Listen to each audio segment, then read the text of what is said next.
Hi, welcome to the weekly news roundup. I'm Vida and these are your headlines. Cambodia and Laos agree to withdraw troops from disputed territory. Hun Sen defends firefighters after mattress factory inferno.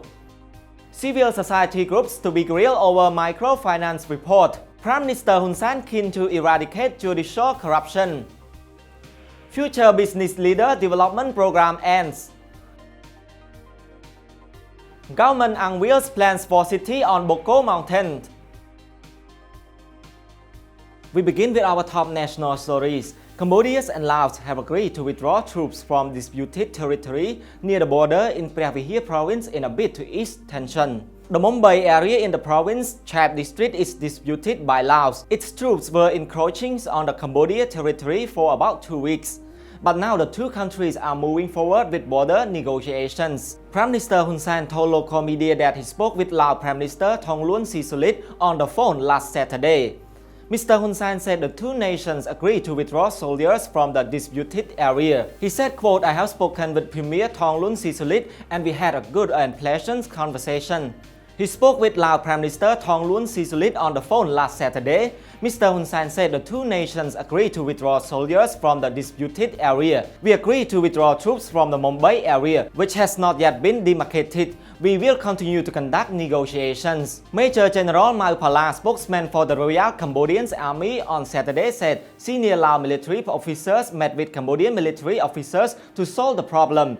This is not the first time border tensions arose between the two nations. In 2017, hundreds of Lao soldiers invaded the Oalai and Otangao areas in Stung Treng province, Simpang district, during a dispute about the construction of a road near the border. At the time, Mr. Hun Sen ordered thousands of troops to be deployed along the border and issued an ultimatum to Laos to pull out its forces within 6 days. A day later, Laos agreed to withdraw its troops after Mr. Hun Sen flew to Vientiane to talk with his counterpart. Prime Minister Hun Sen has defended Firefighter criticized online for failing to prevent the destruction of a mattress factory in Phnom Penh on Friday. Fire engulfed Heng Heng's mattress factory located in Bang Tumpon 1 commune in Mien Chai district in the afternoon. Firefighters intervened and managed to stop the fire the next day, but it has been estimated that the fire cost $3.5 million in damages. សម្រាប់បានគឺយើងទប់ស្កាត់មិនឲ្យរាលដាលទៅដល់ផ្ទះប្រជាពលរដ្ឋដែលនៅជិតខាងទី1 ទី2យើងបានរំដោះកម្មការនេះដូចខ្ញុំបានជម្រាបជូនមិញណាអត់ផុតពីអាគារឆាតឆេននេះហើយទទួលបានជោគជ័យពួកគាត់មិនមានវត្តស្នាមទាំងប្រជាពលរដ្ឋទាំងកម្មការនេះនេះជាជោគជ័យក្នុងការរៀបចំកម្លាំងរបស់យើងដែលយើងប្រើប្រាស់កម្លាំងសរុប Phnom Penh Governor Khun Sen said firefighters were only able to control the fire after they decided to destroy one of the two buildings located within the factory's complex. Following the news of the fire, the government was criticized on social media for failing to timely intervene. In a recording, Mr. Hun Sen said people should understand that putting out a factory fire is more difficult than putting out a house fire. The National Bank of Cambodia and government yesterday cast doubt on the recent NGO report on microloans. They demanded that those behind the critical claims provide evidence to support them in a closed-door meeting. It follows a report by Likado and Samakum Thieng Thnaut on August 7 that stated more than 2 million Cambodians held a total of $8 billion in outstanding microloans. The report features 7 case studies of abuse chosen from 28 MFI clients. The interviews were conducted in 10 communes in the province of Kandal, Kampong Cham, Tabong Khmom, Prey Veng, and the city of Phnom Penh. Rod Sawannara, General Director of the NBC's Banking Supervision Division, demanded the two NGOs provide strong evidence that microloans have harmed borrowers in the kingdom.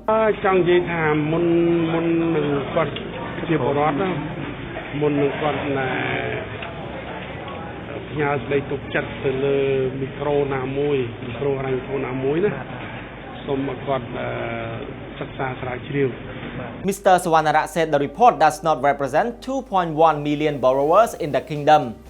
Government spokesman Sipan said representatives of the two groups have been called for a closed-door meeting where they are expected to defend their report. Mr. Sipan said, quote, "I consider the report as opinions of the two rights groups. I will ask all relevant parties to sit down and discuss the problem." Samad, a senior investigator with the right group Likados, yesterday said he welcomes the invitation.